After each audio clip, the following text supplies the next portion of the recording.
example, taken like Travis, Audacity, any pretty sure they don't really know what they're talking about.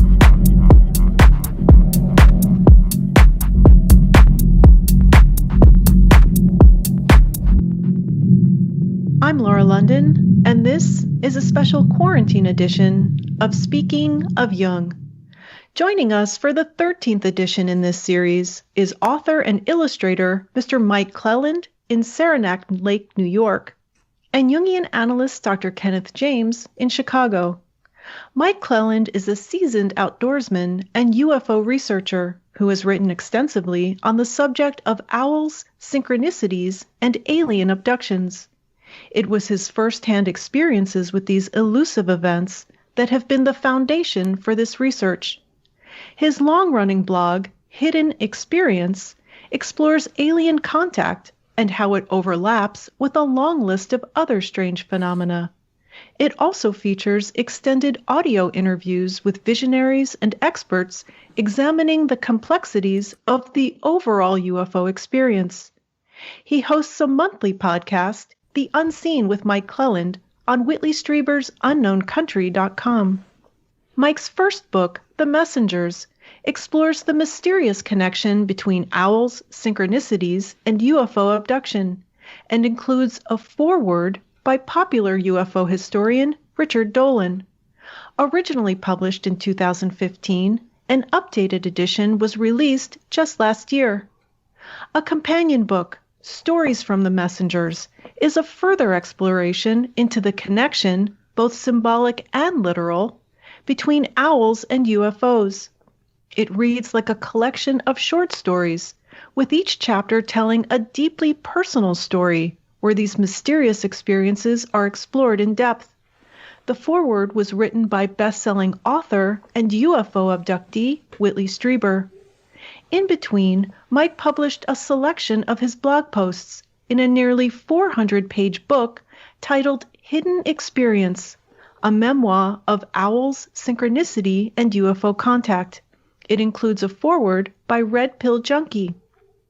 Both Stories from the Messengers and Hidden Experience are available as audiobooks, read by Mike himself, and they are intense. I've listened to both of them.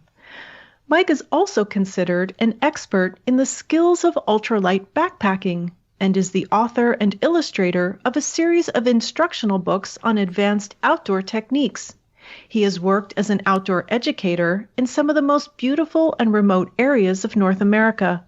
He spent nearly 25 years living in the Rockies and now resides in the Adirondack Mountains of New York.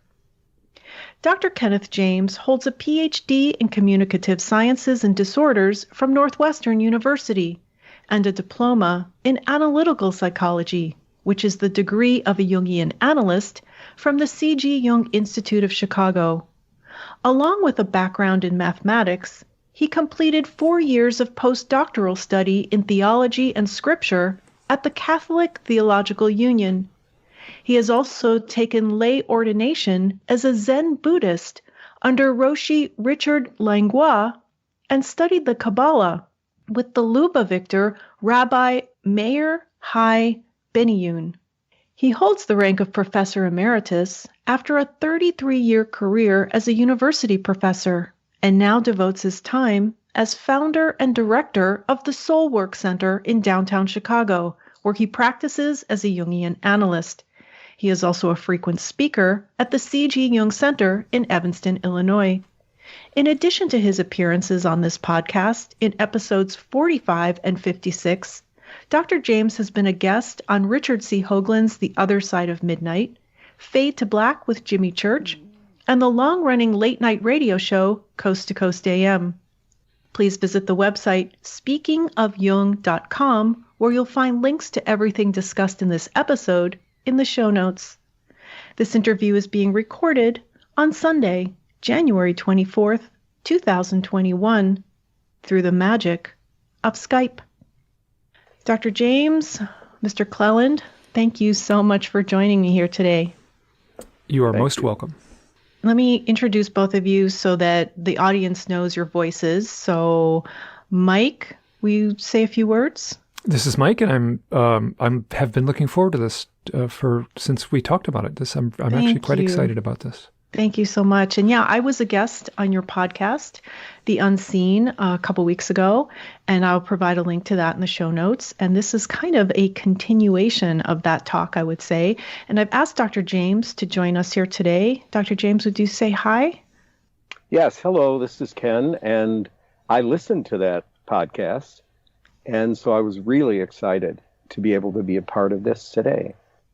I just want to say a little bit about what I'd like to cover in this episode, because I thought I had a lot of notes for the episode for my interview with Dr. Sonu Shamdasani, but this tops it. I actually have 23 pages of notes in front of me because there's so much to cover, and of course we can't cover it all, but we're going to try. So just so that the audience knows kind of, I don't know, just maybe a summary of what I would like to cover. One is the difference between archetype and metaphor, the difference between a synchronicity and a coincidence, the difference between a sign and a symbol, and the difference between the subconscious and the unconscious. We're really here to focus on Mike, his books, his experiences, and to have Dr. James provide commentary and to clarify for us Jung's concepts, because what I would like to do with Mike is to look at this from a Jungian perspective. Mike, you've been on, I don't know, dozens of podcasts, hundreds of podcasts. Maybe not hundreds, but many dozens, yes. Yeah. Many dozens of podcasts. There are videos of you on YouTube giving talks at various conferences.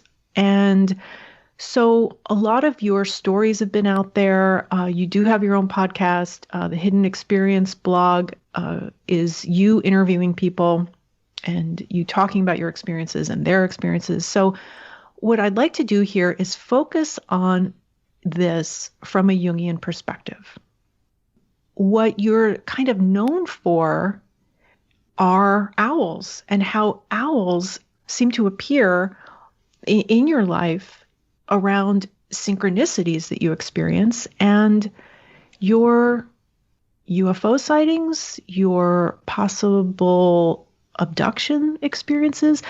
But what I'd also like to add before I stop talking and let you two speak is that, Mike, people seem to go to you to share their stories. And that's what your blog is about your experiences and their experiences, and your books as well. So where would you like to begin? Well, I mean, in my own research and in my own life, you know, the research and the books and the podcast, that my website went up 11 years ago. And that's when I sort of publicly started talking about, well, actually 12 years ago now. Gosh, it's 2021 now. But publicly trying to talk about my own experiences, that the genesis of that website, I guess I did it unconsciously in a way, but at the same time, I was feeling sort of needy at the time, and I wanted to have answers. So it was a kind of a public, open diary in a way of me struggling with my issues. And those issues would be, you know, have I had UFO contact? And part of that unraveling or me doing self-therapy in a very public way was I was seeing a lot of owls.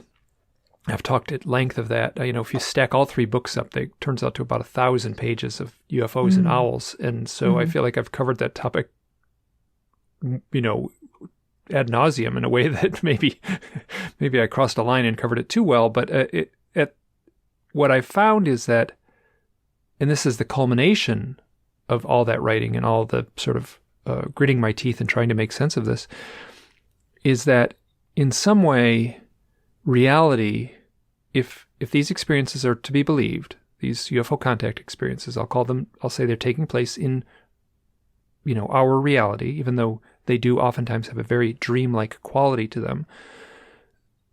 The story elements And the narrative of these events often play out with a kind of dream symbolism. And I'll just give you a very short example. This is one that fascinated me. A fellow contacted me. His name is also Mike C.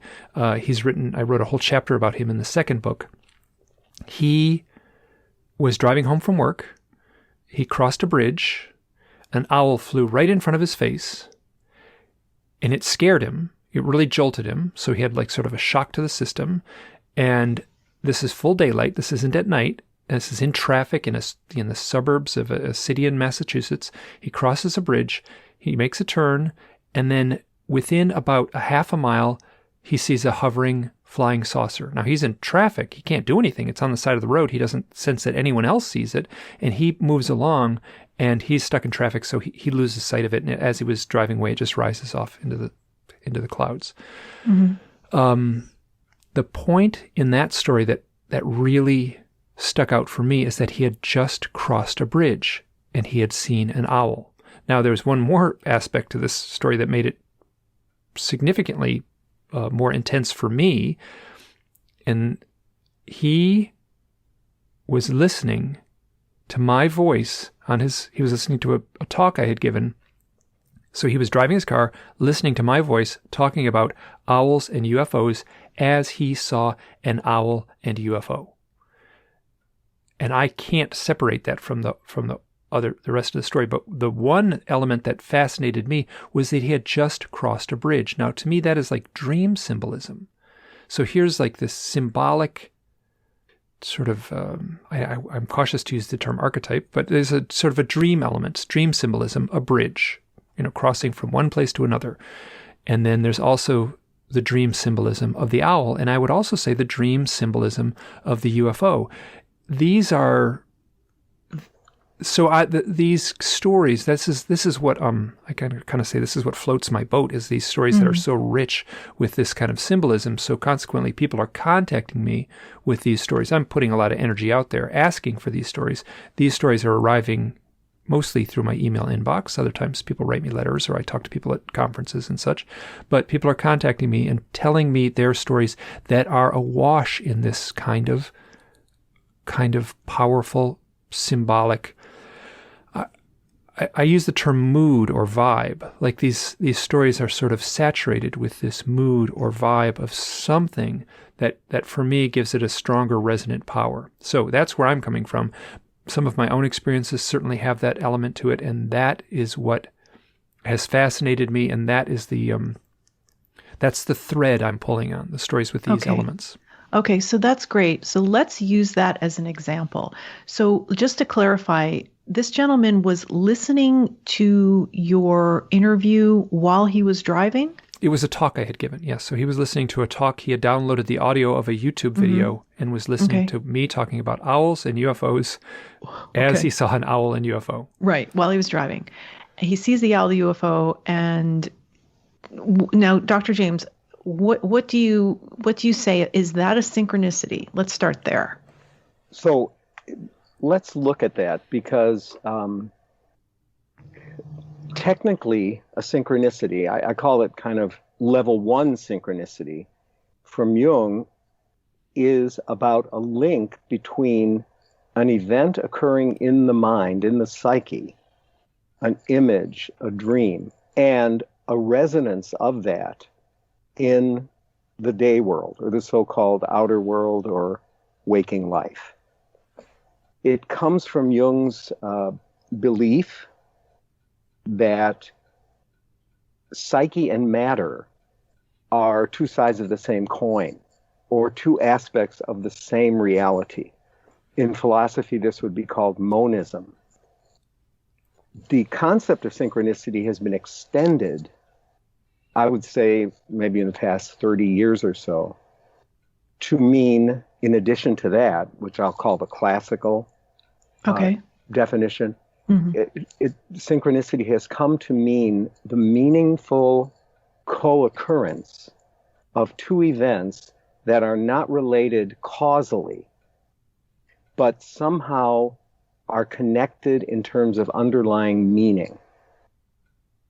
And so that this would be an example of that second type. of synchronicity. Let's talk about the fact that Jung coined the term synchronicity.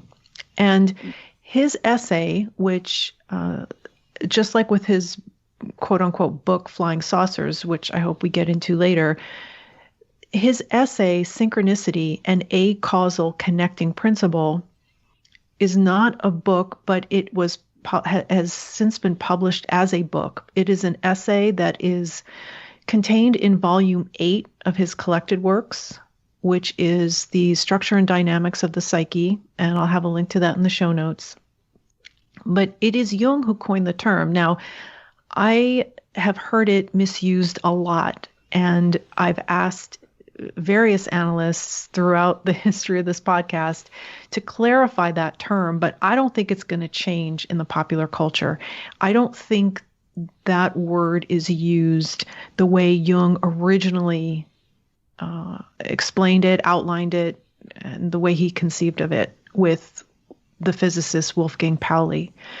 So it's being used more today as a simultaneous occurrence. Is that what you said? A simultaneous occurrence, not connected causally, but connected at the level of meaning. And I think that one of the reasons why the classical definition is so difficult to get a grasp of is it relies on something that was very, very important to Jung, and that is the reality of the psyche. Yes. And I think we live at a time, I can only speak for our cultural time now, where we still have phrases like, oh, it's all in your mind. We don't really take psyche seriously as a reality in the way that Jung felt was important for us to do.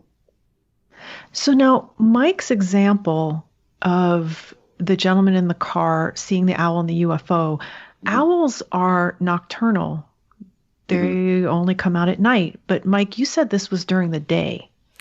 Yes, so it's obviously you can see owls in the day, but yes, this was during the day. So I was wondering about that. You have so much experience outdoors. Have you ever had a sighting of an owl during the day? Oh yeah, many times. So the problem is at night you don't see them because it's dark out or you're asleep. Right. So they're out all the time at night. So if you do catch a glimpse of an owl during the day, it's not uncommon. So the bigger the owl, the more it might hunt during the day. Okay. So if an owl's out during the day, they're just hunting the same way a hawk would hunt. So the fact that an owl and a UFO both appeared to this gentleman in a car during the day, because again, a UFO during the day, I mean, they usually are seen at night because, well, I don't know if that's so true. Yeah, that one would be tough to pin down. Whether so for the same reasons, most people are not out at night. So if you're going to see one, it's most probably going to happen during the day. So now, this was obviously not a dream. The guy was driving a car. So how would you look at this, Dr. James? So I'll start with this was obviously not a dream. I've been working in this field long enough to sort of question the boundaries. Is it a dream? Is it waking life? Those distinctions can kind of fade a little bit, I think. But clearly this would have been a deeply moving and meaningful event. It was for the person who experienced it. And the way I would look at it is, okay, definitely this is a meaningful coincidence. And we could use the term synchronicity in the second sense that I talked about earlier. And moving even more deeply into it, it would lead me, if this person were sitting with me, I would say, so I'd get associations to owls, to UFOs, which would include knowledge. It would include, natural history of the owl, symbolism of the owl, the person's understanding of UFOs. And then I would push for an exploration of what might link these two very disparate events together. How could we understand them as being expressions of a same underlying reality or the same underlying element in the deep psyche? And it would be that element that I would call the archetype. So the archetype gives rise to, archetypes create experience in the same way that instincts create behavior. So that the activation of the archetype, which itself has no content and no image, brings the human being to the point where they are able to organize the sense data all around them according to a certain underlying pattern, a coherent pattern, and that would be the archetypal pattern. A co-occurrence like this, an owl in the daytime and a UFO, would mean that some archetype is activating that person's perceptual apparatus to experience both the owl and the UFO simultaneously. And if we're sensitive enough, we could begin to ponder what the underlying archetype might be that gives rise to these two experiences. So just to clarify, you are looking at the link between the owl and the UFO. I was thinking that the synchronicity was that this gentleman was listening to Mike Clelland speak about owls and UFOs and then saw an owl and a UFO. So that would be the third element. Okay. They would all be co-occurrences. It would be very difficult to have a link here that we could say was causal, unless, Mike, you're very powerful. Listening to your book wouldn't create UFOs and owls. So this was driving home some sort of experience for this person that probably means they have to sit and ponder what all of these things at the same time might mean. Why would they be listening to Mike's podcast at that time? What was their interest there? Certainly, that could have heightened their awareness of what was in the field outside of them. Because other people, sorry to jump in, but other people were on that same road, right? Right, Mike, were there other cars? Plenty of other cars. It was rush hour. It was late afternoon. People were coming home from work, and he... I pressed him on it a little bit. It was traffic. Traffic was moving, and I created a little image and worked with him. So this was like a giant football field sized flying saucer hovering above like a sewage treatment plant that then floated up into the sky, and everyone on the road should have seen it. But his sense was that the traffic just kept on moving along. Everyone kept driving as if it was normal. So he didn't have an answer, but it plays out, which is not uncommon within the UFO reporting, that a UFO shows up and only one person is capable of seeing it. When every car in the freeway should have come to a screeching halt. So, Dr. James, you used a word that I would like you to explain to us. You said associations, and this is what we do in analysis when we bring a dream in to our analyst. They ask us for associations, and that is why I cringe when I hear or see people who want to analyze someone's dream without the dreamer's input, because it is about our personal associations.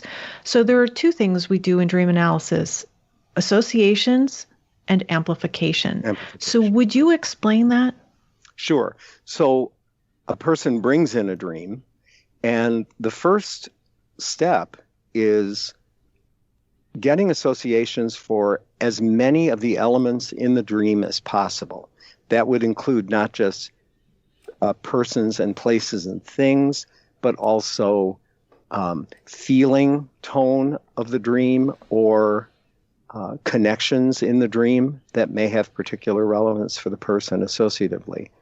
And that basically brings to the surface generally material from the dreamer's personal life that perhaps are worth talking about analytically.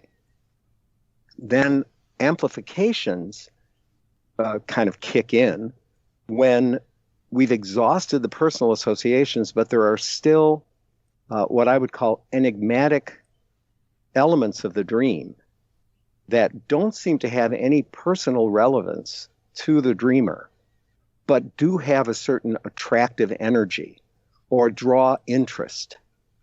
And that's when we move into the archetypal.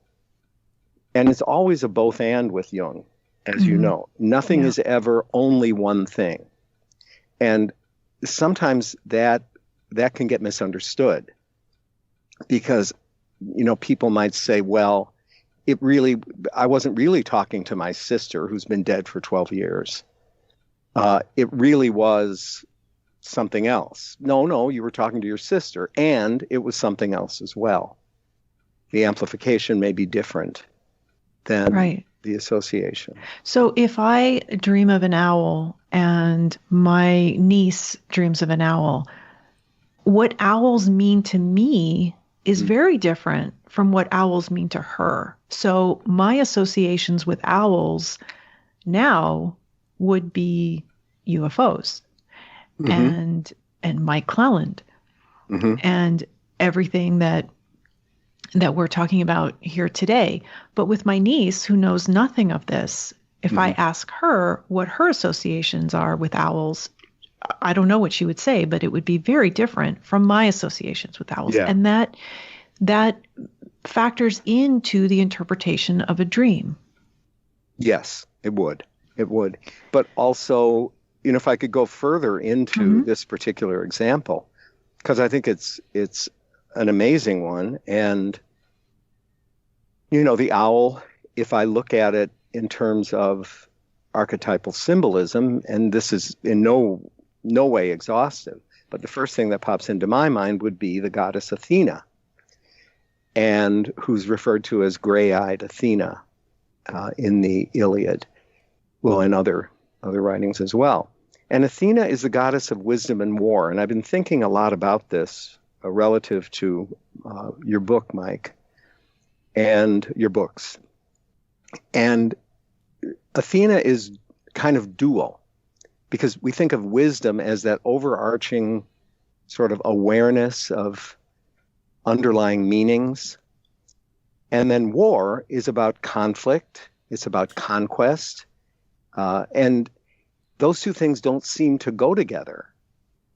But if we hold the tension between those two, we can then go even deeper to what might be the archetypal ground that caused the ancient Greeks to attribute both wisdom and war to the goddess Athena. And so it immediately becomes more complex and richer. Oh, yeah. And Athena was also the goddess of arts and crafts, and I think she was the goddess of mathematics, too. And the lore of the owl, it's very difficult to say but that's one thought is that the Parthenon simply had owls roosting in it, so that was where the association with owls came for Athena. That they simply, and it was the little owl. That's a very specific owl that she's associated with. It's not a North American owl. It's a simple, small little owl. It's about 7 inches tall. It's a very normal looking owl. But it's not a big, strong, bold owl like a great gray owl or a bighorned owl. It's kind of a tiny little cute owl that she's associated with. So when she's pictured with an owl, it's surprisingly small. There's statues where there's an owl often on her wrist. Yes. So, yeah, this is that. So Athena, that very simplistic wisdom thing stretches right to present day, where when little kids graduate from, or they leave kindergarten or first grade or something like that, there's little owls thumbtacked to their bulletin board and such with little graduation caps on. That traces right back to the wisdom.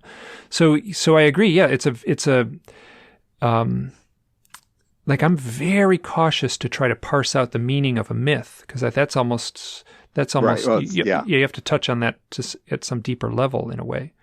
Well, and for me, with me linking the owl with the UFO, I think of UFOs as, well, they both fly. An owl and a UFO both fly. And then to me, an owl is known for its to me, big round eyes. And typically on UFOs, as they're depicted, we see round lights. Now, they don't all have round lights, but for the most part, they do. So if you see an owl at night, it's flying, and I think the only thing you'd really see are its eyes. Maybe not, but I love the yellow eyes. And Mike, on both of your book covers of owls, and you did those illustrations, didn't you, Yeah. on the messengers and stories from the messengers. They have these beautiful, bright yellow eyes. Well, think about the bright lights on a UFO. So those are my associations and of tying those two together. And Mike, I also heard you mention that owls have this sinister quality to them.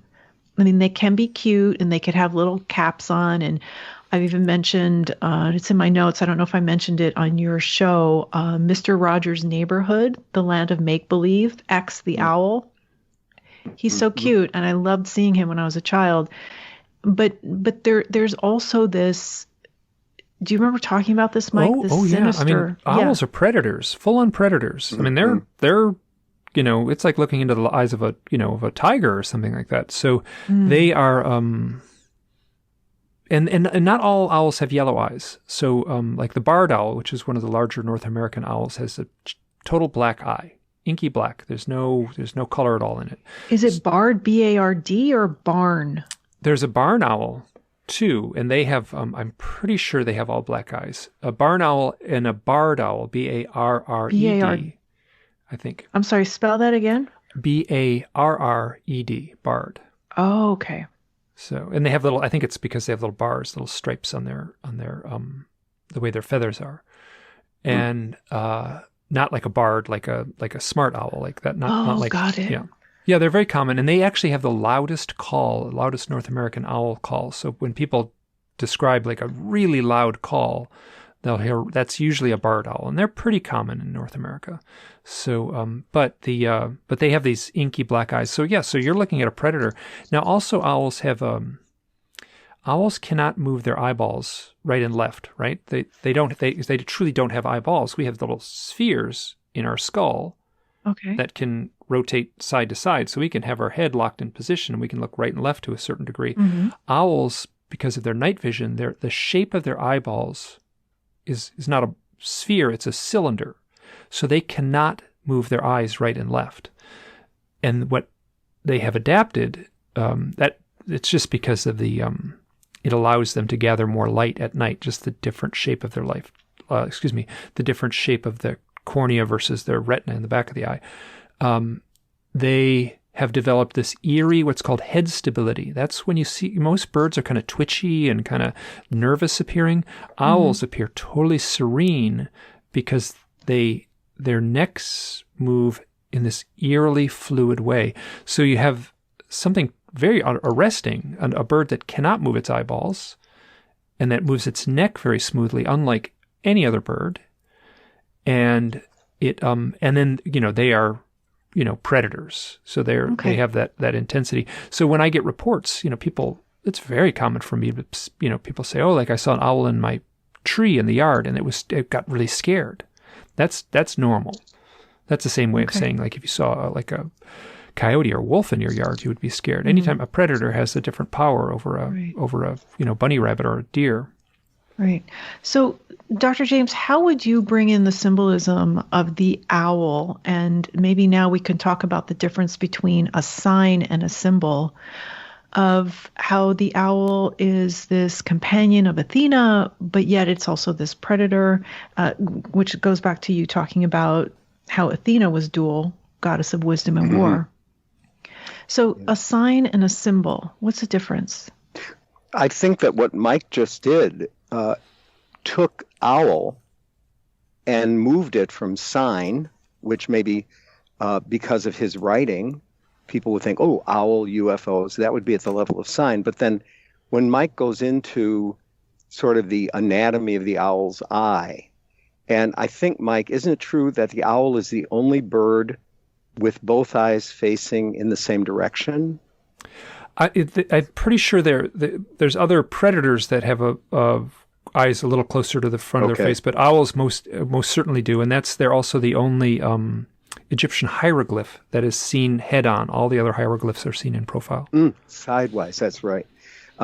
So when you start getting into these details, we're moving into the realm of symbol, because a sign, imagine that a sign is something that has one arrow pointing in one direction. A symbol, you could think of it almost as a sunburst of arrows pointing in many, many directions, so that a symbol draws together many, many, many different attributes, many, many different elements, and has all of those attributes cohere into one expression, and that is the symbol. And when we look at things symbolically, we immediately move into the realm of depth, and we move into the realm of a network of meaning that is called up with the presence of the symbol. Examples are, like the flag would be an example of a symbol. It's a sign, right? If you see a flag somewhere, if you see the American flag somewhere, that usually means this is either in the United States or the property of the United States, or the United States is participating here. That would be the flag as a level of sign. Okay. But when you reflect on the meaning of the flag, why are there 13 stripes? Why are there, 50 stars? When you listen to the Star-Spangled Banner, which gives a little bit of the history of the flag and its meaning, now we're moving into the realm of symbol. And the same thing can be both a sign and a symbol. But symbol has many more ramifications. A symbol throws us into a web of meaning. When we were talking about archetype earlier, I neglected to ask you, Dr. James, what the difference is between an archetype and a metaphor. That's a really good question. And it moves us into a deeper understanding of Jung's mind. So the archetype is a fundamental organizing principle found in the collective unconscious that makes its presence known through a variety of ways, including the creation of experience in the life of an individual. A metaphor is something that calls to mind or has resonance with or refers to something else. And all of the metaphoric associations generally refer to an underlying archetypal ground. We don't think very metaphorically in our society today. Mm-hmm. That's why metaphor is something that's taught in literature classes, or maybe psychology classes, or philosophy classes. But we live at a time when something is what something is. We're very restrictive. It's almost like there's a movement to restrict the capacity for association and amplification. And I would love to just jump in here just really quickly. The use of the word literal and literally mm-hmm. has totally blown up over the past few years. Yeah. Right? Yes, right. Yeah. I am not literally burning with anger. Because I wouldn't do it for very long. I'd be a bunch of ashes. But, all of this relates to the fact that Jung's sort of mindset was much more medieval than modern. Freud was a modernist. Freud's thinking was extremely modern, very reductive, very causally related, very powerful, but very modern. Jung, on the other hand, was medieval. And in the Middle Ages, there came to be what we now call the doctrine of signatures. And this is a doctrine that says, for example, the medieval healers would say, well, this plant and this animal and this color and this perfume and this whatever all are sacred to the planet Jupiter or the goddess Aphrodite or whatever. The organization of the natural world was much less taxonomic. That's our organization, and much more metaphoric in the Middle Ages. Mm-hmm. And that mindset is what allows Jung to say and do what he does in ways that to a modern sensibility can seem very strange. Yeah. I remember when I started my training as a Jungian analyst, and one of my colleagues at the university told another colleague who I was friends with, but this colleague didn't know of my interest in Jung. And she reported back to me that he said to her, "Ken, a Jungian? How could any thinking person be a Jungian?" And I just laughed. But the ideas that Jung puts forth are so different. It views the world as organized so differently than our modern worldview, and our modern worldview is incredibly powerful. I always say anyone who's over 50 owes a lot to the modern worldview, because that the idea of experimentation and controlling variables and replication, these are very powerful tools, but they're not the only tools. It's more of a both and, that, the empirical method is very powerful, and so is what we might call the Jung's method, which is more experiential rather than empirical, and more one-off than once I get it, I can apply it here and there and everywhere. Hey, let me add one little thing here. So, I have been at the receiving end of these owl stories now, and I'm asking for them. I ask for them on podcasts. If people have an unusual owl story, I want to hear it. I put it on my website, and if you Google UFO owls, I'm the first thing that comes up. So anyone anywhere in the world is going to find me if they have a weird UFO and owl experience and they want to look it up online. So, and it blends over into all kinds of other things, into meditation, into death. So there's other powerful human experiences, not just UFOs, that are seemingly tied into the owls. So what's happening is people are contacting me and asking for my help. I mean, they're saying, like, I have this experience, I don't understand it, I am asking for your help. And I have unwittingly been sort of thrust into this place of being an expert, which I'm still just as baffled as I can, but I feel like I've got enough underlying stories to talk with these folks.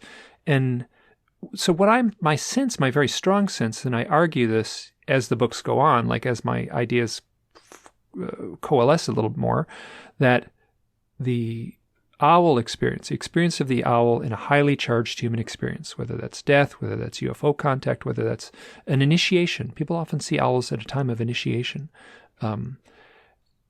That there once would have been a time in the medieval ages, or the medieval time period, or let's just say turn the clock back, 500 years, and if we were out on the plains of South Dakota and you were a young brave and you had a powerful experience with an owl, you would have had a place to go to. You could have walked to the village shaman and asked him what this meant. Now, we presently don't have that. So I've turned into the person that people contact if they have an owl experience. And I fight a little bit and I struggle a little bit to give a good answer. So I'm using terms like totem animal or spirit animal or the resonance of the owl, and to try to sum this up. And so I certainly have strong feelings about what that totem meaning might be. But what my sense is that people have had these experiences all throughout the ages. People have had powerful owl experiences all throughout human history since we stepped out of the caves. And we had a mythology, we had folklore that we could understand that in a previous time. Presently, in this time, we don't have that framework, and people, when they do have a powerful owl experience, are adrift. And I feel that one of the things I'm proud of and happy with in the work is that my books, in a way, will bring a little solace to those people who are adrift. And that's actually been sort of the, my sense of mission, in a way, has been to follow that path, to make sure that there's some sort of healing quality to these books. Dr. James? Yeah, I would say that quite a few things came into the train station of my mind, as I like to call it. Mm-hmm. Mike, you said they come to you as though you're the expert. You are. And you're not the expert because of anything that you've said or done, claiming to be an expert. But whatever the archetypal ground is of the expert and the seeker, that dyad, is activated between you and the people that send you the stories of the owls. And that's very powerful.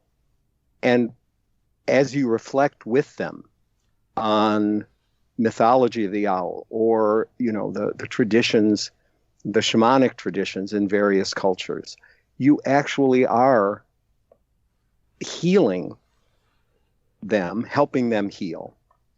Because, one, you're taking them seriously, but two, they have already done, I would say, 75% of the work, because I'm sure that there are many people who have owl experiences and then the appearance of something strange in the sky, and they just dismiss it. So for people who go, wait a minute, there's this thing in the sky and I just saw this owl. And then they Google, and as you say, they come to you. The fact that they would go to the computer to search for something to help them means they're already open. And what you do is you step in with them into this very powerful archetypal field that brings healing for them and deepens your awareness of your mission. I like it that you use that word, because it feels like that. Yeah, and I feel like I've gotten much better as the years have gone on at, having a dialogue with these people who are seeking my help. Right. And that's the other thing. We become so boundaried in terms of where you go to get help. And, well, is that person, do they have the right credentials? Have they written the right books? Have they gone through the right whatever? That's all secondary. The healing comes right here, right now. And when that's constellated in the archetypal ground, it will occur, regardless of who's doing it. And I know that could seem very dangerous, because there's a lot of charlatanism out there. But I'm not talking about that. I'm talking about what emerges here and now when someone is experiencing suffering and they approach someone that they believe can help them. Mm-hmm. Both parties are drawn into that healing, that archetypal ground of healing. And healing will occur. I appreciate that. And I would like to move on to further look into the concept of synchronicity, because I would like to focus on that as much as possible, because it is a word, as I said, that is bandied about, I see out there, used incorrectly. And as far as not just used incorrectly, because we covered that, but what it means. Once a synchronicity has occurred, I get the sense that people think that it makes them special, or it's a sign that they're going to win the lottery. I mean, I've heard all kinds of outrageous claims around synchronicity, and that might be fine for them. But for me, I would like to get to the bottom of it. And so if synchronicities are products of the unconscious, they occur a lot more frequently than maybe we're even aware of. Then what do we do, Dr. James, with a synchronicity?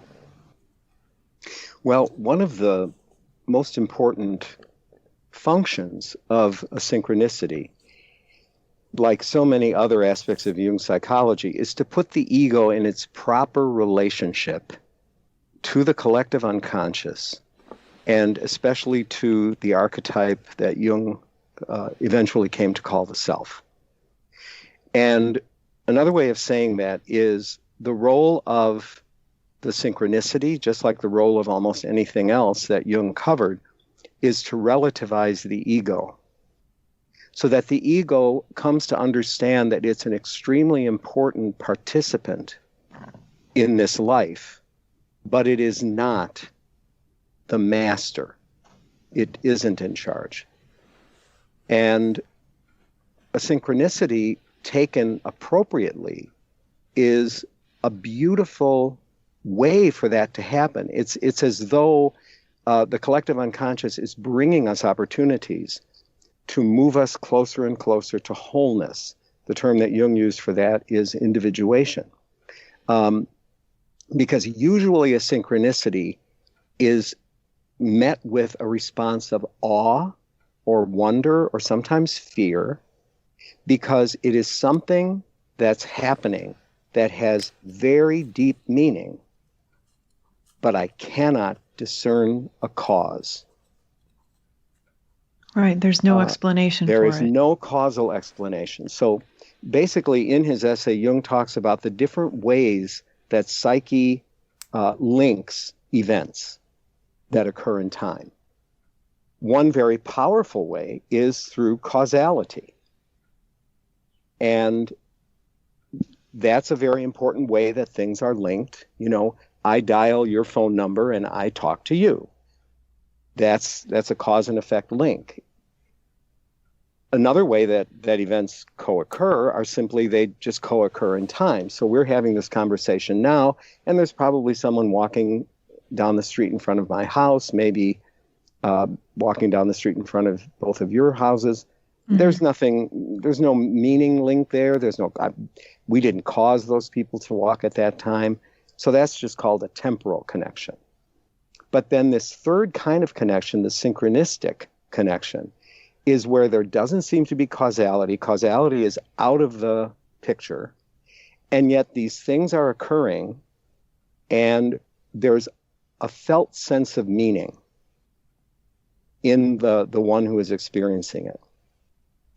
And von Franz said in one of her interviews, sometimes she could see no purpose for synchronicities when her analysans would bring them in, except to prove to the analysand that the psyche was real, that the deep psyche knows things that you, the ego, don't know, and fundamentally, it's to bring the ego to a place of humility vis-a-vis the forces in the psyche, both in the so-called outer world and so-called inner world, that are very powerful and very present. Now, I just, for the listeners who are not familiar with Jung's concept of the collective unconscious, you've mentioned it a couple of times, and I would like for you to, and by the way, Dr. James and I did an episode of Speaking of Jung, I believe it's episode 56, just on Jung's terms and concepts. And I will provide a link to that in the show notes. But if you would, right here for us now, Dr. James, define the collective unconscious and how it differs from the personal unconscious. Yes, sure. So we have the ego, which is I. You know, the ego is the center of consciousness. And the ego basically experiences what we call reality. And reality just comes at us. You know, it's not well organized, and it's just sort of there. And the ego does its best to process what's coming at it in the moment, in real time, so to speak. But it would be impossible to process everything. So inevitably, some material gets in but isn't processed, and that goes into what Freud called the unconscious. And the unconscious is a repository, according to Freud now, of unprocessed material from the so-called outer world that is kind of put there for later processing. That processing can occur through dreams, it can occur through analytic work, it can occur in a variety of ways. Jung agreed with Freud on that point, but what was curious to Jung was that unconscious, which Jung came to call the personal unconscious. So Jung began to discern different layers, if we want to use that metaphor, in the unconscious. The personal unconscious is populated with all of that material. But what interested Jung was how well organized the personal unconscious is. And if it were simply a repository of undealt with material, it would probably look like my basement, Right. where a lot of things are just there, and I'll deal with it some other time. But they're not in labeled boxes, they're not necessarily even on shelves. And yet, when Jung investigated the unconscious, the personal unconscious, it was well organized. It was organized in sort of clusters that Jung referred to as complexes. And Jung wondered, how does this organization occur if in fact the world of our experience is haphazard and fairly random? So that was one of the sort of hints that he took. There were many others that led him to posit a layer of the unconscious that he called the collective unconscious, because it is not dependent on any personal experience. It simply is a sort of an organizing structure in the deep part of the psyche that exerts an influence, speaking metaphorically again, upward, so that as these various unprocessed bits come in, the collective unconscious acts like a librarian almost. Okay, you go over here, you go over here, you go over here. And all of the contents of the personal unconscious become organized according to the archetypes that are in the collective unconscious. And the archetypes themselves in the collective unconscious actually get their costuming from material in the personal sphere of experience of the individual. So the collective unconscious refers to that layer of the unconscious common to all humanity across all space and across all time. And at the level of the collective unconscious, and here's where Jung's theory becomes very difficult for the modern mind. At the level of the collective unconscious, we are all connected across all time and throughout all space. And if you accept that as a hypothesis, it allows you to understand more deeply psychological phenomena and psychological suffering. Yeah. Human suffering, period. Maybe this is a good time to bring in the dream or the vision that Mike had in the tent of the mandala. Sure, I can tell that story. That was actually a big reason when Laura brought this up, I was like, ooh, the mandala to me is and this is just Google research. I didn't know this. I just Googled the word mandala and Jung came up when I was looking into my own experience. Dr. James, did you get the images that I sent you this morning? I'm looking at them right now. Okay, Yep. great. So, Mike, you had emailed me your illustrations of what you're about to tell us, and I sent them to Dr. James so that he could have a look at them before we started recording this morning. Well, this goes back to the spring of 2010. And I was, this is, to tell the story properly takes about good grief, it takes an hour to tell the story properly. I'll race through it a little bit. So all right. I was traveling in the Southwest with my girlfriend at the time. Her name was Natasha, and she was from Germany. And she came over to America specifically so we could drive around the West in the spring and go camping and go to the national parks and everything like that. So, and she has someone, I met her at a UFO conference. She has... I'm more comfortable taking a few steps back. It's tough to call someone a UFO abductee, but I can say that there's this lesser tier, sort of the maybe people is the term I'm using. It's kind of an imperfect term, but she certainly qualifies as someone who's had a lifetime of unusual experiences that imply some sort of UFO contact. It's hard to know for sure. But we were traveling around. We were having a wonderful time. We were supposed to be driving back to my house in Idaho at that point, but the car broke down and we had to get a rent-a-car. There's a funny story about that. It felt like we were stuck in this town. So we, the night the car broke down, just before we went to the tent, we sent the tent up in a wooded area outside of a very small town, which is Dolores, Colorado. And then we went back into town to eat. And that night Natasha was very emotional and very tense, and something was up.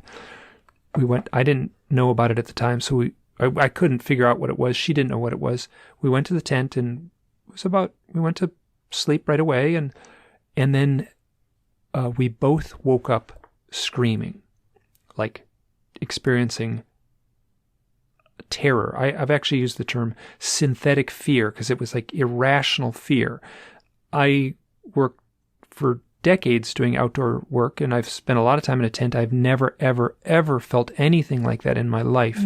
So the way I describe it is if a grizzly bear had ripped through the tent and put its jaws around my throat, I would not have been as frightened as I was in that moment. It felt like my soul was at the precipice of being extinguished.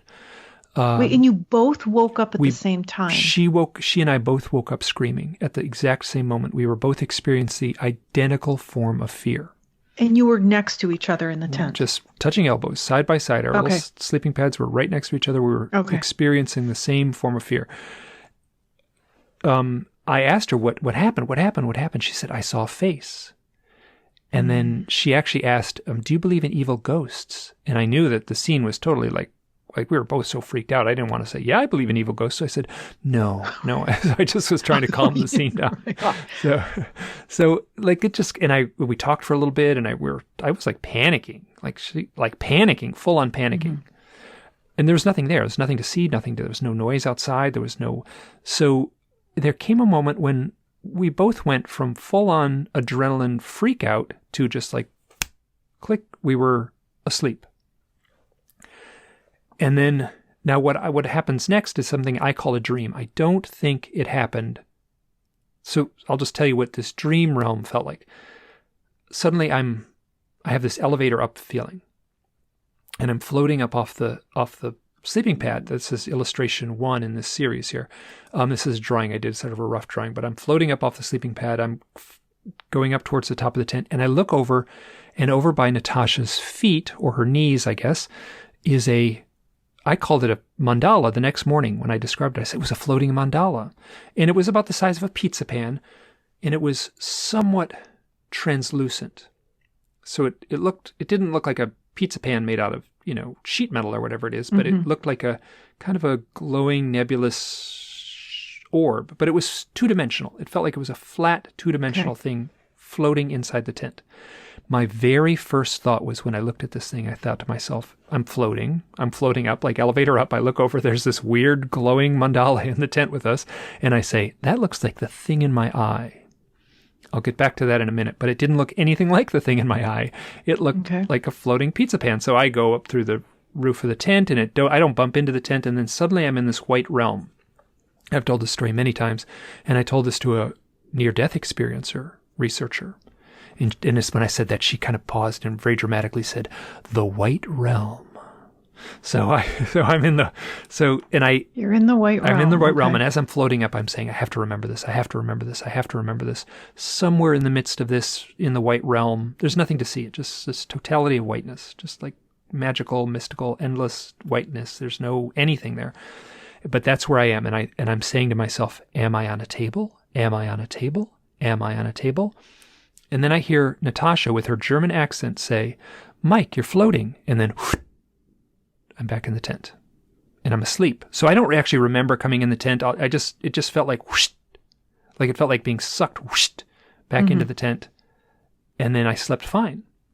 Now, I don't think, Natasha does not remember saying, "Mike, you're floating." I don't think that really happened. But that is the memory I had of her saying that. But I don't think it really happened. I dismissed this totally as a dream. Well, not quite totally. I wanted to sort of cling to it as a dream. So the next morning I asked Natasha, what happened last night? We wake up and it's a totally beautiful, this is in Colorado. It's this beautiful morning and the birds are chirping and the sun's shining. And it's just this, we're in this field of wildflowers where our tent is set up. And it's, and I'm like, what happened last night? What did you see? She said, all I can say is I saw a face. I'm like, you got to tell me, that doesn't fly. I want to know what you saw. Mm-hmm. And she said, like, what did it look like? And she said, well, it looked like that thing in your eye, that drawing you did that you put on your blog of the thing in your eye, which was exactly what I had said or thought in my mind in that kind of dreamscape the night before. So I'm like, wait a minute. And I hadn't told her that yet. And then I said, where was it? I had the sense that it was right up close to her face. Like somehow she pointed to the spot where the floating pizza pan was, the floating mandala was. Mm-hmm.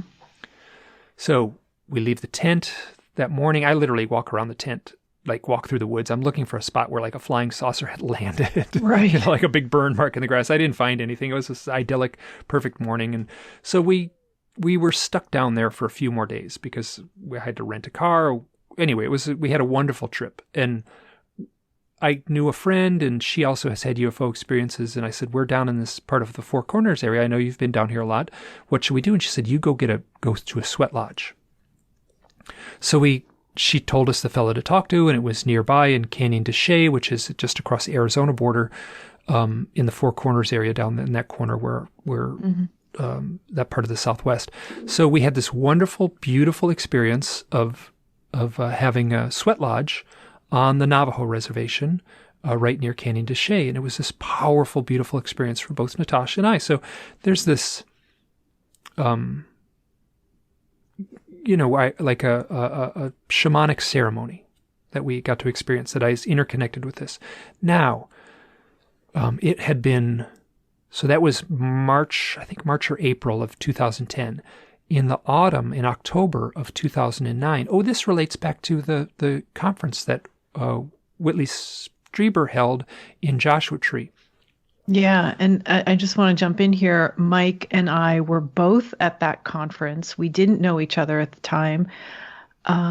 It was held in Joshua Tree, California, at the Joshua Tree Retreat Center, which I love. And Mike, you are now the third person that was at that conference that I've had here on this quarantine series of Speaking of Jung. Oh. So continue. Yeah, it was a great conference. Yeah, so after the conference, I did this thing. I slept in the desert. I actually climbed a big granite pillar in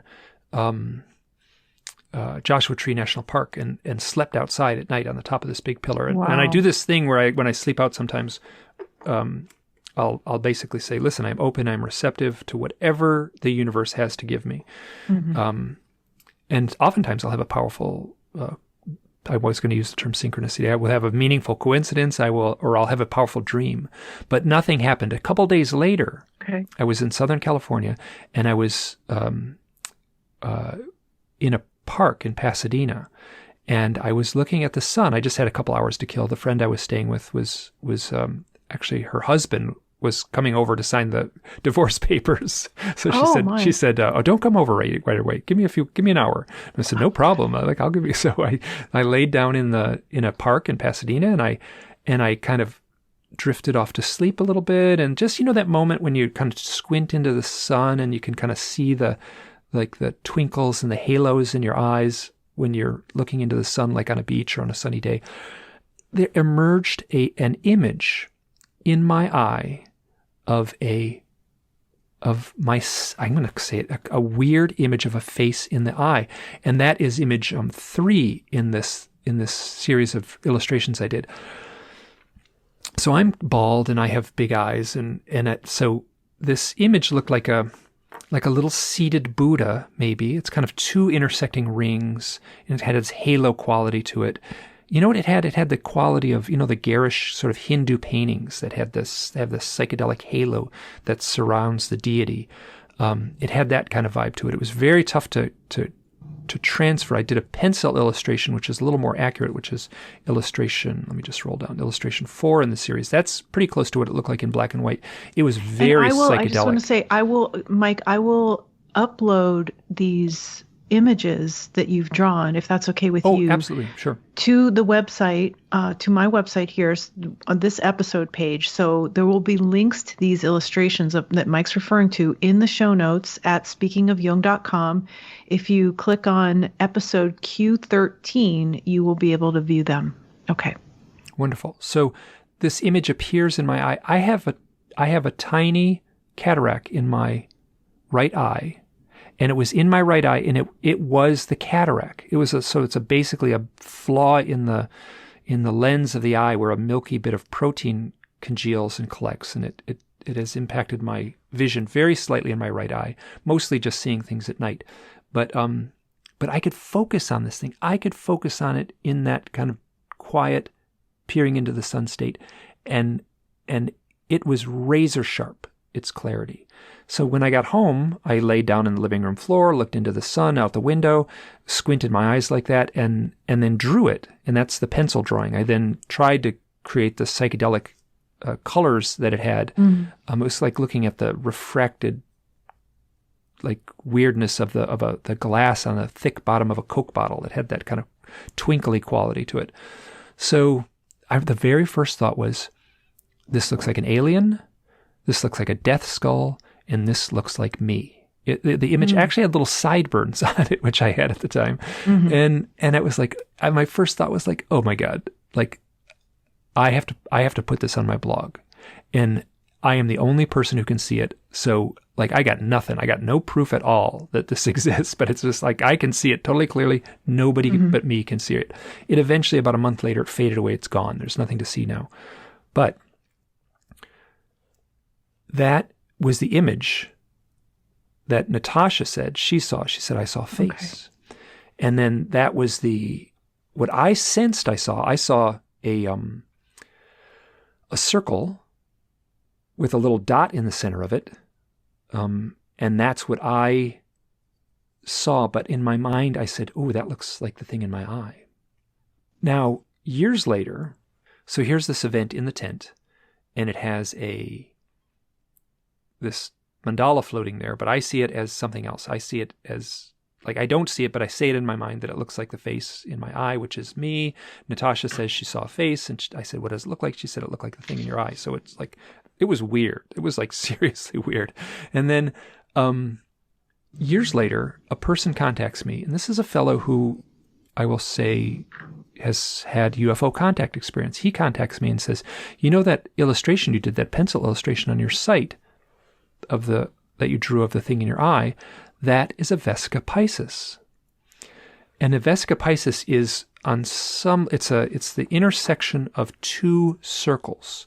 And if you overlap one circle with the other circle, so the outside diameter touches the exact center of the circle next to it, you get that sort of almond shape, the Jesus fish shape. So there's people who research sacred geometry and things like that, and they would say that this is the foundation for much of the core sacred geometry that ties into all kinds of things. So, for instance, and I'll just jump ahead. There's I think I put it in there. Maybe I didn't. But the image of the tree of life, the flower of life, is a collection of these Vesica Piscis overlapping. And so I'm in this tent and I see this piece of sacred geometry. Then another person gets back to me at a different time, and he says, that image, that pizza pan image, he's looking at something else. He's looking at the image I drew of the pizza pan. He said, that's called the monad. That is a Pythagorean symbol of what was called the monad, and it's got a bunch of definitions. It's the source, or the source event, or the totality. In a way, like that's a very easy way to say God. And then also in astrology, the monad, that's the symbol you would assign to the sun in our sky, in our solar system. So I have this experience in the tent. I see a mandala, which I did a simple little bit of Google research, and it comes up. The mandala is, like Carl Jung said, I just stole this one, half a sentence, the psychological expression of the totality of the self. And the mandala that I saw, I said, oh, that's the face in my eye, which is me. And then the mandala image that I saw wasn't just a true circle. It was a monad, which is another piece of like ancient symbolism. So this one event in the tent ties into this weird collection of ancient symbolism. And then to make things even more complex, later I did a talk in England. I showed the image of the face in my eye, told the story I just told here. I read the quote from Jung, the psychological expression of the totality of the self, and I said that Jung noted that some of his patients were spontaneously drawing mandalas. Mm-hmm. A woman came out of the audience. She was actually one of the speakers. She came up to me after the talk. She opened up her notebook and she said, I've been spontaneously drawing these. I don't know why I'm drawing. I just started drawing these recently. I had a conversation with her. She is a past life hypnotherapist. Her name is Lorraine Flaherty. I'll make a long story very short. We talked. She said, you should have a past life session. I think it'd be helpful for you. I have suffered terribly from clinical depression since the age of 12. I think I was 53 when I talked to Lorraine Flaherty. And we spent about 3 hours where I was under hypnosis. This magical story emerged. I don't know what to think of it. It was supposedly a past life. I'm cautious because I simply don't know, but a story emerged. The power of this story was so strong, I sat up in the chair after that event and I essentially said, I am cured. And I have not been depressed in what is now 6+ years. So that has never happened to me since the age of 12. So here's this conglomeration of intertwined, interknotted, overlapping stories that all ties into this mandala. You actually tell that past life regression, you reenact it word for word in the reading of one of your books. So where can people hear that? That is from the book Hidden Experience, and that is that's available as an audiobook. I read that aloud. It's the hardest thing I've ever done in my life. I heard it. And that's chapter 17? Chapter 17 it's chapter 14. Chapter 17 is the other hypnotherapy session that I had where the little story emerged at the end, which we talked about in the last episode that you did on my podcast, yes, where I said the owls aren't important. The owls are a sign on a door. That came from chapter 17. Okay, so both of those can be heard in your book, Hidden Experience, the audio book. I will provide a link to that in the show notes. And it's wonderful that you did these audiobooks yourself instead of having someone else read them. So you actually reenact those sessions. It's not the audio from those sessions, but you are going back and you read what you said, right? I also tried to very carefully mimic my own sense of emotion. There's emotions, yes. I listened very carefully to the which is very poor sound quality, the little recording that took place under both of those hypnosis sessions. But I was trying my best to recreate the tone of my voice and so I was basically using that for reference. Okay. So I was listening to those simultaneously and then speaking the words into the recording. So Dr. James, we would like your input on this extraordinary story. There's a lot to cover here. So what jumped out at you? So I took a lot of notes. So let me go to just to clarify. The term self, when Jung writes about it, is specific. The self is the archetypal core of the ego complex. And when Jung uses the word self, he uses it in a very different way than we use it in common conversation. And, you had mentioned that I started out in mathematics. Mm-hmm. That was what my undergraduate degree is. And in mathematics, terms are well defined. So when you use a term, whether I use it in geometry or set theory or calculus or whatever, that term is going to mean exactly the same thing. Psychology, unfortunately, is not like that. And so the word self, there's Self Magazine, which is all about how to make yourself wonderful. And that's not what Jung means, all right? Right. So the totality of the self is where we experience our wholeness. It's where we receive our wholeness. It's the origin and end of our wholeness. But not only us, the self is that place where Jung never says myself or yourself, is the self.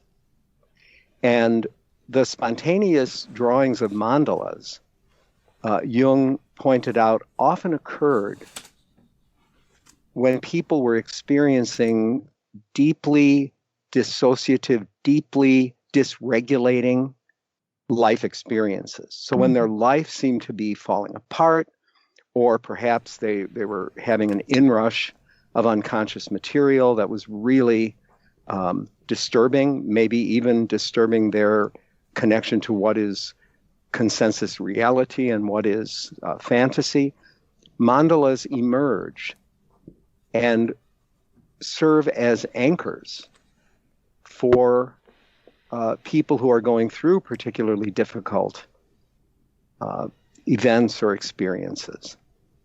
And in some religious traditions, most particularly Hinduism, there's a triad of meditative tools that are referred to as the mantra, tantra, and yantra. The mantra, of course, is a repeated, usually auditory series of syllables or words. Tantra is certain behaviors or movements, and yantra is the prescribed meditation on certain mandalas.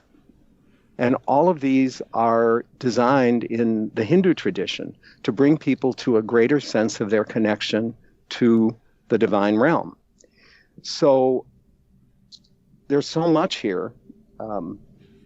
It's just amazing. So let me, first of all, the mandala first appeared to you, Mike, in the whatever this was, dream or whatever, after you and Natasha had awoken simultaneously screaming. Is that correct? Correct. Yeah. And that's when, so in the dream, did she see the mandala, or? It's a little weird because we woke up. Yeah. The way I remember it is she screamed, I started screaming. So she screamed first. We both woke up. I said, what happened? She said, I saw a face. I never could quite get a good answer. We were both sort of panicking, and then we fell asleep. Sure. And then I had the elevator up feeling, and I saw the floating mandala. So there's a lag of about seemingly 10, 15 minutes between her waking, screaming, and then me seeing it in this kind of dream realm floating. Yeah. But you had said that you were probably more frightened than you had ever been. Hands down, unquestionably. And she said she saw a face. She said, do you believe in evil ghosts? And then you said something about panic. Is that correct? I was panicking. I was certainly panicking. My response was panicky. That's why I want, because the word panic refers us archetypally to the God image Pan, the god of wild things. And it struck me that you were in the wilderness, in a tent, and you were feeling the energies that mythology associates with this particular god. So panic, James Hillman has written about this. Panic is connected to that archetypal ground that we refer to as the god Pan, that wild quality. And from that, what can we do? What's going to anchor me? If I'm in the realm of Pan, if I'm doing Pan's dance, which is panic, the stabilizing force is going to be this mandala image, which is very powerful. And there's so many associations. Do you have any associations to the white disc? The way, I'm a UFO researcher. Okay, that's about it. Because, I was thinking there's so many. I was raised Roman Catholic, and there's a particular devotion in the Roman Catholic Church where a host, a Eucharist, is put in a particular glass container, and people are supposed to venerate it, and it is a white circle. Yeah. That's all it is. And of course, I use the word mythology respectfully, so for all of the listeners, understand that. Because in common usage, we use the word myth to mean lie or something false. I don't use it that way. The mythology around the Eucharist in the Catholic Church is that it is the body of Christ. And I know, Mike, from your books, that Christ, Chris, Kristen, Christine, there's a rich sort of set of connections there for you. But it's amazing to me how you saw this, and somehow it allowed for all of the material that you were being bombarded with, outwardly and inwardly, to kind of cohere in some sort of unified pattern or container. It's almost like it created that container. And let me see if I have another question here. So you said that Natasha said it was a face like that thing in your eye? Correct. Yeah, she was describing exactly how did she know? Because I had put it on my blog, and I had talked about it. I had written a blog post in it. I had tried to, I wrote like 1,000 word essay on trying to make sense of, the events of sleeping out under the stars, asking for help, then seeing this image in my eye and trying to make sense of this kind of caricature of myself. At the same time, it was a death symbol. At the same time, it was a gray alien and a seated Buddha with a halo around it. So I hope when you put these on the website, it'll have the numbers on it, because I'm going to refer now to Mike's picture 3. Okay. And, when you just make it big on my computer, this is a beautiful sort of illustration of the relationship between the ego and the self. Because we start with that big circle, and then there are the interlocking circles, which we'll get to in a moment. But then out of the circle emerges this sort of person. And that mirrors exactly the way Jung understands the emergence of the ego from the self. That we are in the totality, and gradually, as we develop in time in our lives, the ego sort of crystallizes and coalesces, but it comes out of that totality, which is represented by this circle. And so that mandala, if somebody would be drawing that mandala in my office, I would know that we're in safe territory, because there is an ego present, and there's the self, it's boundaried, and there's a sort of a nesting of one in the other, which is an extremely powerful artistic expression of the relationship between the ego and the self. And then we get to the Vesica Piscis or Vesica Pisces, however you want to say it. It is a sacred geometric figure, and it's everything that you said. The word actually means fish bladder, so it's not quite so romantic. But it is also an image in some traditions, especially some pagan and neo-pagan traditions, of the divine feminine, the source. It has a vaginal quality to it. And it's related to images that we see in medieval cathedrals called the Sheela na gig. I don't know if you're familiar with that image. No, but I can imagine it. Yeah. It is an image of what looks like an old woman, kind of a hag face, and she's seated with her legs spread, and she's actually opening her vagina. And these are found carved in medieval cathedrals. They were not uncommon at all. And it was a symbol of the origin and end of human experience. So, because we are born and then we die, and the idea is we come from the womb and we return to it, transformed.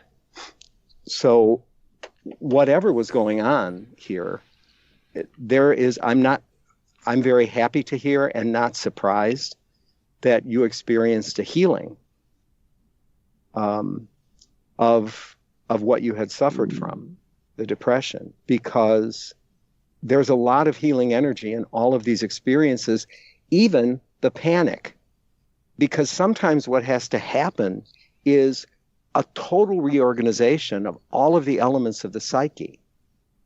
And as you know from your experience, panic just completely disorients everything. It like takes everything and tosses it up into the air. And then it comes down in a new hole. And for you, thankfully, it came down in a hole that did not include anymore the feelings of depression. Mm-hmm. It was as though the psychic energy that's trapped in the unconscious, which is how, in Jungian terms, we understand depression, that gets released again. And sort of the trembling that's associated with panic can be seen as sort of a breaking up of old defenses so that that psychic energy can emerge. So the first event of seeing, if you put all this on the timeline, is the thing in my eye, which happened in October of 2009.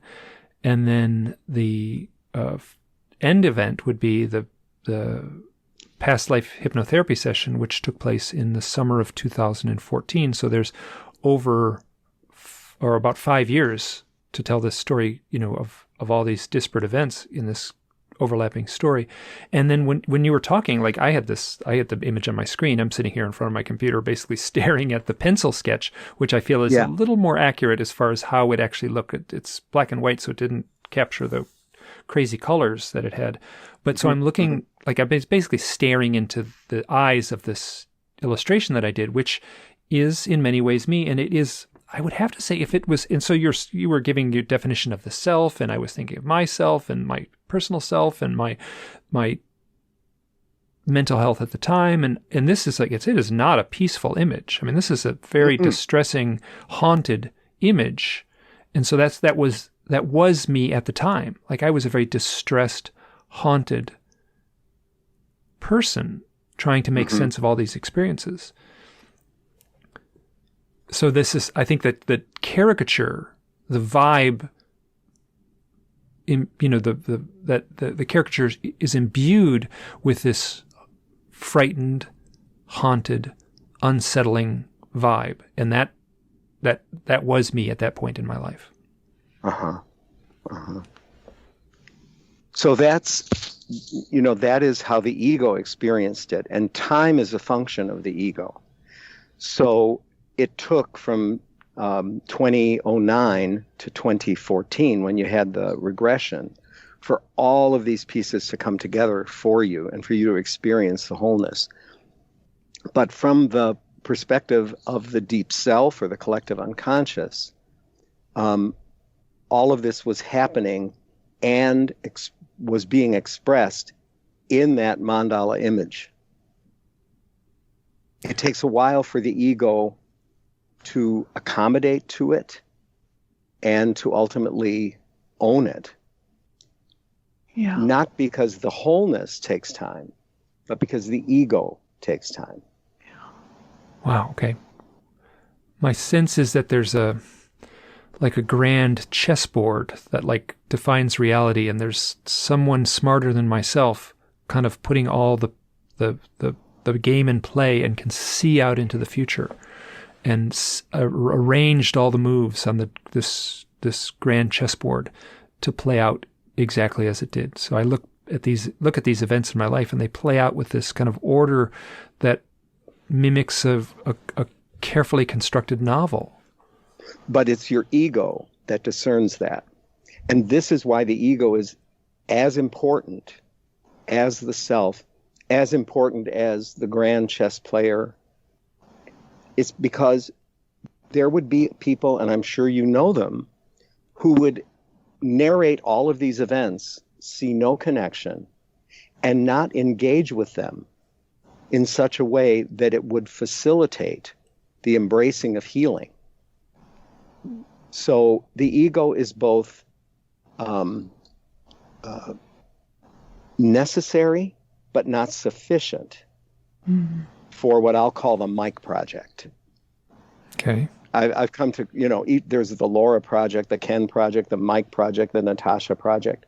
And that is I call it that because it isn't just you. You are sort of the point of convergence of all of these factors and all of these forces and all of these experiences. And the attitude of that point of coherence, which I'll call the ego, is as important as any of the events around it.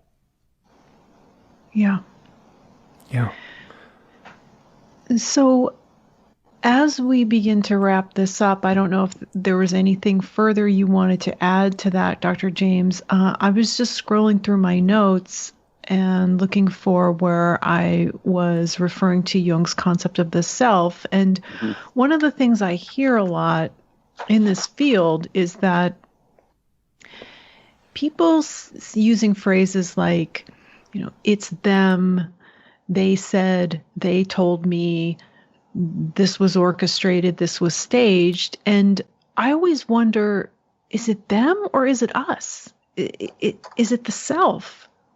And to replace that word them and they with the self. Mm-hmm. Well, I would certainly be comfortable with that.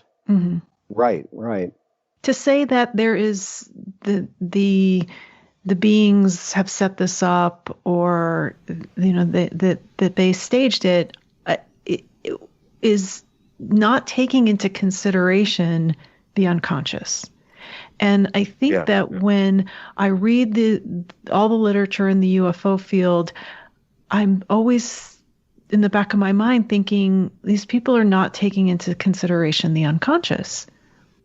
Mm-hmm.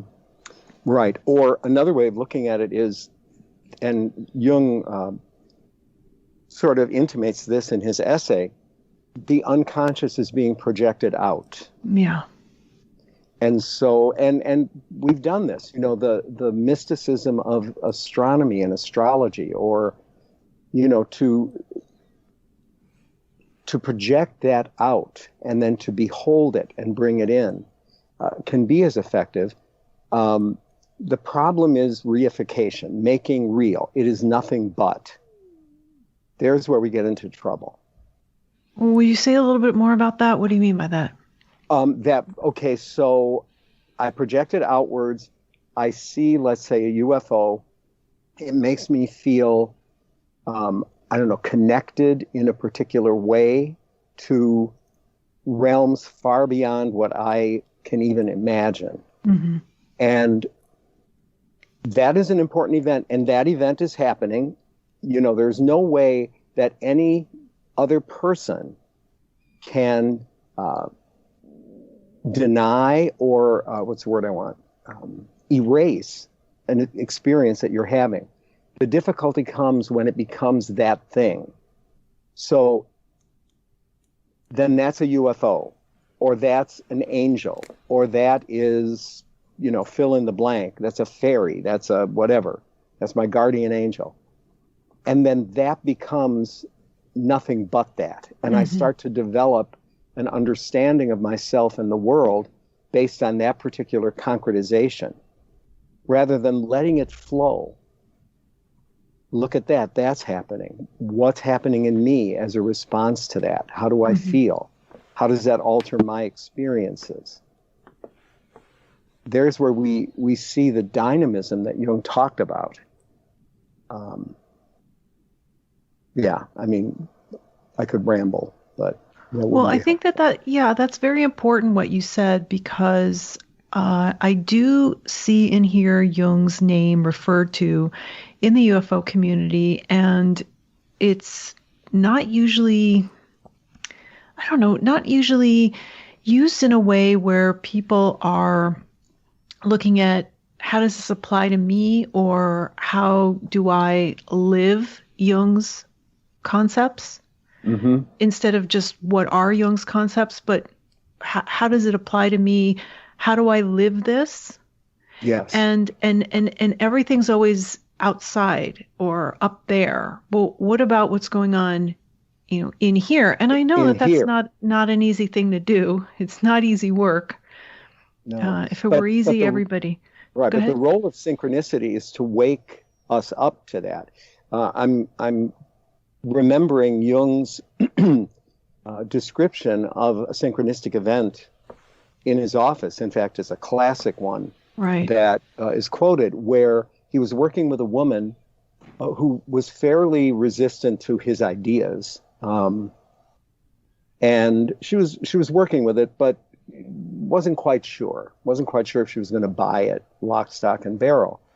And she had brought in, I believe, a dream where she had been given a scarab, an Egyptian scarab. And she's recounting the dream to Jung, and there's a noise out the window of his consulting room. Jung went to the window, opened it, and grabbed this insect that was sort of scurrying around on the windowsill, and it was a kind of a beetle that was found in Europe, but that looked a lot like the scarab. And he handed it to the woman and said, "Here's your scarab." And he said that opened her up to a larger perspective. She needed a larger perspective. I think we all need a larger perspective. We need more wonder. We need more enchantment. And that really is the function of the synchronicity. Now, if this woman hadn't understood that, let's say, and she then developed a scarab fetish, where she would collect scarabs and they'd be all over her house, and she couldn't go out without her scarab necklace, and she had scarab pictures under her feet in her shoes, and she wore scarab underwear. That would be not quite understanding it. Yeah. Well, that's what happened to me. I turned into the owl guy, and I everything in my whole world turned into owls. So, and I've at the same time been able to take a couple steps back. So, oh yeah, I wouldn't say it's the same thing, but that would be the ego thinking, "Oh, now I have it. It's the scarab." Right. That's this, as opposed to, "Oh wow, my psyche is real. It knows things that I don't know."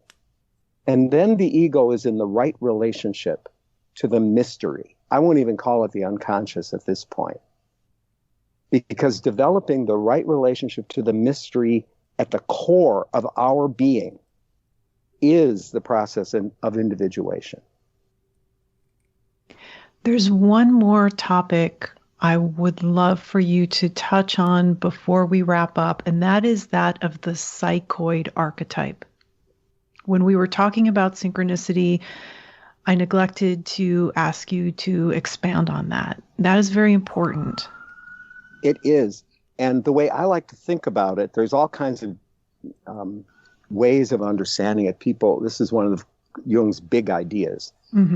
For me, okay, imagine, if you will, just a completely blank canvas, maybe with things shimmering all on it, okay?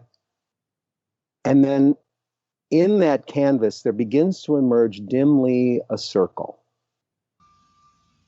And the circumference of that circle becomes more and more distinct. And then once the circumference is distinct, the center becomes apparent because it's a circle. Now, let's look at that center as the ego, the big circle as psyche, So the ego emerges out of the psyche, but beyond the boundaries of that circle is the rest of the canvas. That boundary in between that dimly defined circle and the rest of the canvas, that's the psychoid. The psychoid is everything outside of that boundary. So it is the place from which both the instincts come and the archetypes come, and then they coalesce and give rise to what we would call human experience. So the psychoid is not quite the psyche, but it would be the ground of what we would call psyche, or the psychic. And that if you follow the psyche down, we see that the psyche is influencing the body, and the body is influencing the psyche. Yes. And that matter has some psychological-like properties, and the psyche has a substance in the world. Mm-hmm. So it makes synchronicity make more sense to me. Jung used a very interesting word to kind of talk about how we might develop or have an awareness of the psychoid. And he used the word apperception. So not quite perception, but it's an apperception. We have a sense of it, a sense of this vital ground of our being, that from which emerges, as I said, the instincts on one end, the archetypes on the other, and somewhere in that comes the ego. And the ego will one day go away, but all of that will remain. And Jung was very clear in many of his essays. Probably the most powerful is the essay he wrote about the book of Job in the Bible called Answer to Job. Mm-hmm. And it's the idea of how the divine in that book needed Job's experience as much as Job needed the experience of the divine. Yeah. That there was a communion there, to talk about Whitley's book. Right.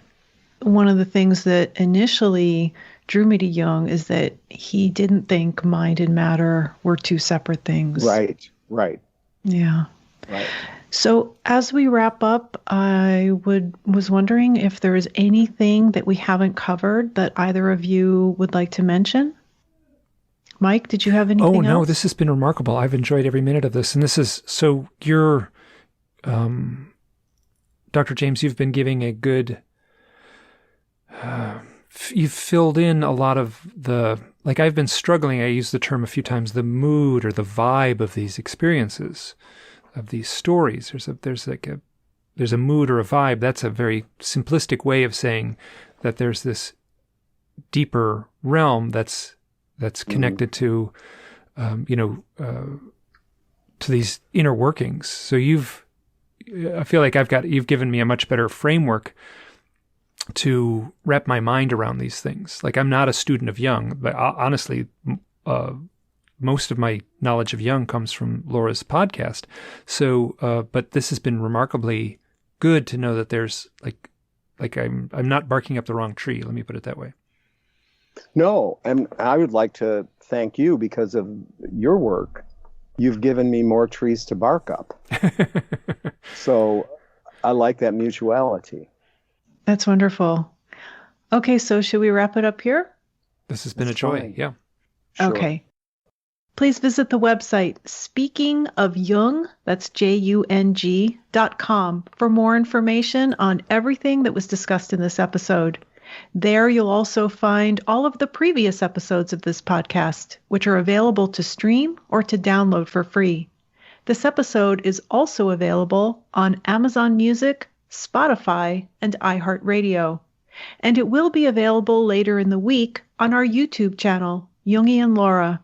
You can also listen to this episode on your Amazon Echo device simply by saying, "Alexa, play Speaking of Jung on Apple Podcasts."